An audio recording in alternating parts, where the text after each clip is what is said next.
నేను ఇంటర్మీడియట్ చదువుతూ ఉన్నప్పుడు హాస్టల్లో ఉండేదాన్ని. హాస్టల్లో చాలా వేలు ఖర్చు పెట్టి అందరూ వేస్తూ ఉంటారు మంచి రెసిడెన్షియల్ హాస్టల్, ఎందుకంటే మంచి ఇంజనీరింగ్ సీట్ కొట్టాలి, మంచి మెడిసిన్ సీట్ కొట్టాలని.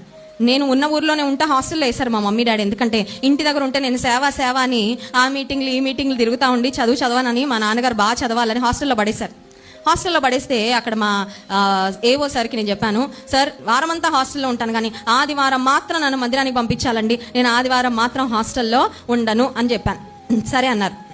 ప్రతి ఆదివారం ఉదయము మరి కొంతమంది వచ్చి నన్ను పిక్ చేసుకొని వెళ్తుండేవారు మందిరానికి.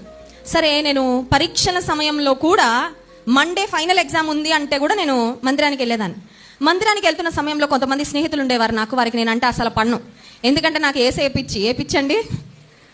కొంతమందికి ఫ్యాషన్ పిచ్చి ఉంటుంది, కొంతమంది సినిమాల పిచ్చి ఉంటుంది, కొంతమంది ఫోన్ పిచ్చి ఉంటుంది. ఈ రోజుల్లో ఆ పిచ్చి ఎక్కువ పడుతుంది. ఏ పిచ్చి అండి? ఫోన్ పిచ్చి. ఫోన్ వదిలి ఉండలేరు కదా. నాకు ఏసే పిచ్చి అండి.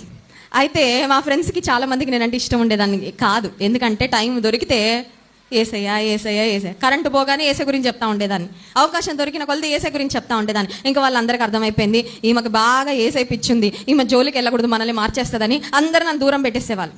ఆ సమయంలో ఇంకా వాళ్ళకి మాట్లాడుకోవడానికి నేనే దొరికేదాన్ని.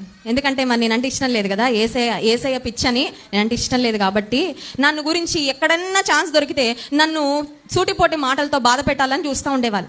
సరే నెక్స్ట్ రోజు ఎగ్జామ్, ముందు రోజు ఆదివారము, ఆ రోజు కూడా వెళ్ళిపోయా మందిరానికి వెళ్తా ఉంటే వెనకాల గుసగుసలు ఆడుకుంటున్నారు. ఏంటంటే వెళ్తుందిగా టైం బాగా వేస్ట్ అయిపోద్దిలే, ఒక గంట సేపు అటు వెళ్ళడానికి, గంట సేపు ఇటు రావడానికి, అక్కడ మందిరంలో ఎన్ని గంటలు కూర్చుంటుందో మనం ఆ గంటలన్నీ చక్కగా చదివేసుకుంటే మనకు మంచి మార్కులు వస్తాయి, ఆ అమ్మాయి మనకన్నా కింద ఉంటుందని వాళ్ళ ఆలోచన.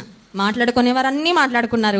ఏసై అన్నీ విన్నాడు. నా సమయాన్ని నేను ఏసైకి ఇచ్చాను. మందిరం అంతా అయిపోయాక ఇంట్లో కూర్చొని పుస్తకాలు పట్టుకొని, ఏసై నాకు తోడుగుండు, నాకు జ్ఞానం ఇవ్వు, జ్ఞానాధారము నేనే అని చెప్పావు కదా, బుద్ధి జ్ఞాన సర్వ సంపదలు నీలో ఉన్నాయి కదా ప్రభా, నన్ను గణపరచు అని నేను గణపరుస్తానన్నావు కదా, నాకు సహాయం చేయంటే దేవుడు ఎంత శ్రేష్టమైన జ్ఞానం ఇచ్చాడంటే రిజల్ట్స్ వచ్చాక నన్ను చూసి నవ్విన వారందరికన్నా పైన పెట్టేశాడు నన్ను. దేవుని నామానికి మహిమ కలుగునుగా.